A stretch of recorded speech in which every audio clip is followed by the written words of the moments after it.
Hello friends, GK गुरु जेड्डा के YouTube platform पे मैं सलीस आप सभी का हार्दिक स्वागत करता हूं। मुझे आशा और उम्मीद है आप लोग कल का वीडियो जरूर देखे होंगे। वो सेशन आपको अच्छा लगा होगा। आप लोगों ने पहली क्लास देख ली है, आज हम दूसरी क्लास आपके लिए ला रहे हैं। कुल 3 क्लास में हम आपका पूरा ये क्लास 6 का जो हिस्ट्री का पोर्सन है वो कवर कर देंगे, क्योंकि आपको पता है क्लास 6 में आप प्राचीन इतिहास को पढ़ते हैं। ठीक है, चलिए आज हम लोग शुरुआत करते हैं साथियों अतीत की जानकारी। ठीक है, अतीत का मतलब क्या होता है? बीता हुआ कल। एक शब्द में जानना है अतीत का अर्थ। अगर आपसे कोई पूछ ले तो प्यारे साथियों होता है बीता हुआ कल, अर्थात ऐसा कल जो गुजर चुका है। अतीत की जानकारी हम कई तरह से प्राप्त कर सकते हैं। इनमें से एक तरीका है अतीत में लिखी गई पुस्तकों को ढूंढना और पढ़ना। जैसे अगर मैं आपसे कहूं आज से 100 साल पहले मुझे बताओ क्या हुआ था, तो आपके पास कोई ऐसा मशीन तो है नहीं कि आप 100 साल पहले चले जाओगे। आप 100 साल पहले का कोई न्यूज़पेपर ढूंढोगे, कोई किताब ढूंढोगे, कोई वीडियो क्लिप ढूंढोगे ना, तभी तो आप जा सकते हो। तो ऐसे ही यहाँ लिखा गया है कि उस समय की लिखी गई पुस्तकों को ढूंढना और पढ़ना, उसको खोजना है और उसको पढ़ना है। ये पुस्तकें हाथ से लिखी होने के कारण पांडुलिपि या मैन्युस्क्रिप्ट कही जाती थी। देखो, पांडुलिपि या मैन्युस्क्रिप्ट कही जाती थी। क्यों कही जाती थी ये आपको याद रखना, क्योंकि ये हाथ से लिखी जाती थी। क्योंकि उस समय प्रिंटिंग प्रेस व्रेस कहाँ होते थे, ये सब तो बहुत बाद में खोजे गए हैं। ठीक है, अतीत में कहाँ कौन सा ये प्रिंटिंग प्रेस था भैया। आगे बात करते हैं, अंग्रेजी में पांडुलिपि के लिए प्रयुक्त होने वाला शब्द मैन्युस्क्रिप्ट है, जो लैटिन शब्द मेनू से बना है जिसका अर्थ है हाथ। ये याद रखिएगा, जो पांडुलिपि है इससे अंग्रेजी के शब्द मैन्युस्क्रिप्ट से बना है, और ये जो मैन्युस्क्रिप्ट है ये लैटिन के शब्द मेनू से बना है जिसका अर्थ होता है हाथ। ठीक है, चलिए थोड़ा सा पांडुलिपि पर चर्चा करते हैं, ये एग्जाम में पूछा जाता है। ये पांडुलिपियां प्रायः ताड़ पत्रों, पॉम लीफ अथवा हिमालय क्षेत्र में उगने वाले भूर्ज नामक पेड़ की छाल से विशेष तरीके से तैयार भोजपत्र पर लिखी जाती थी। तो ये आपको कहाँ लिखी मिलती थी कि तो ताड़ का जो पत्र होता है, पॉम लीफ बड़ा सा होता है, उस पर लिखी जाती थी, या हिमालय क्षेत्र में एक भूर्ज नामक पेड़ होता है उसकी छाल जिसे भोजपत्र कहते हैं उस पर लिखी मिलती है। आज भी आप अगर देखना चाहें, आप पंसारी की दुकान पे जाइए या किराना स्टोर पे जाइए, कह दीजिए भैया हमको भोजपत्र दे दीजिए, तो भोजपत्र आप लेके आइए, उस पर कुछ भी आप लिख सकते हैं। पेन से लिखे या आप इंक बना करके, स्याही बना करके बहुत अच्छे तरीके से उस पर आप लिख सकते हैं। चलिए आगे बात करते हैं कि पांडुलिपियां मिली तो, लेकिन मिली कहाँ, कहाँ मिली, कहाँ रखी थी। ये देखिएगा, ये पांडुलिपियां मंदिरों और विहारों, ये विहार जो होते हैं ये बौद्धों के होते थे और जैनों के होते थे। याद रखना है, बौद्ध और जैन का जो विहार है वहां से प्राप्त हुआ है, और जो हमारे मंदिर है वहां से।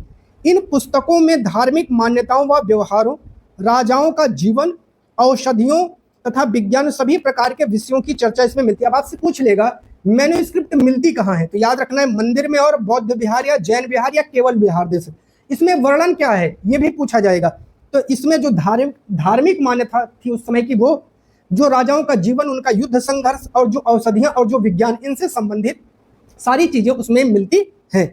और प्रकृति भाषा का प्रयोग उस समय आम लोग किया करते थे, तो उस समय जो लोगों की भाषा थी वो प्राकृत भाषा थी, याद रखना है। इसलिए जो है इसका बहुत महत्व था इस भाषा का।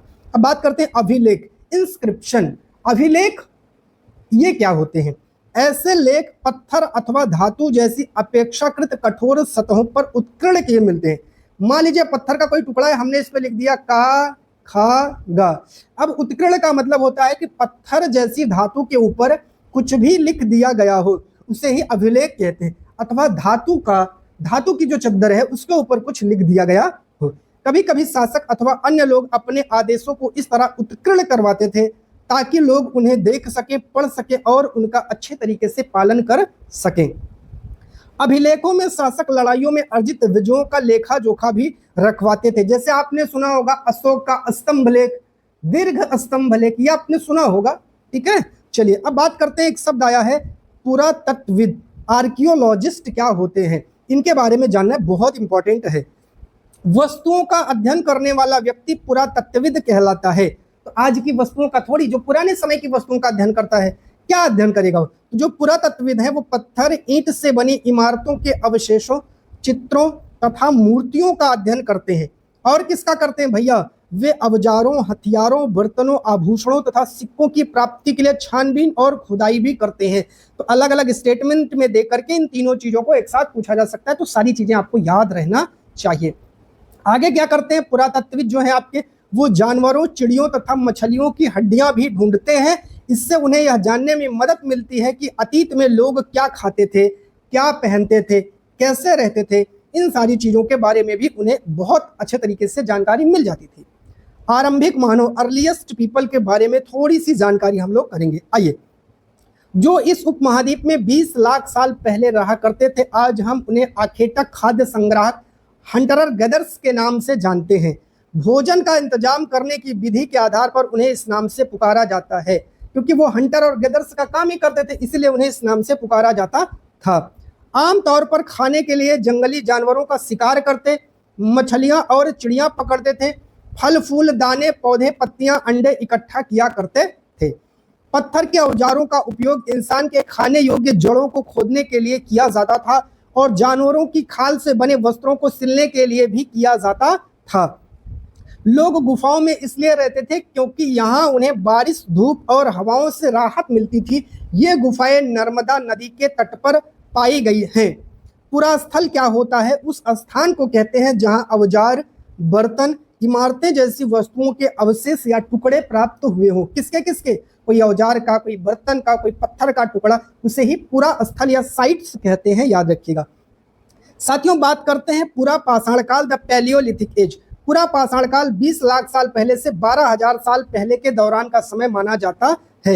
ये आपको याद रखना है। यह दो शब्द पुरा यानी प्राचीन, पाषाण यानी पत्थर से बना है। इस काल को 3 भागों में विभाजित किया गया है, आरंभिक काल, मध्यकाल और उत्तर। पुरा पाषाण काल के नाम से इसे जाना जाता है।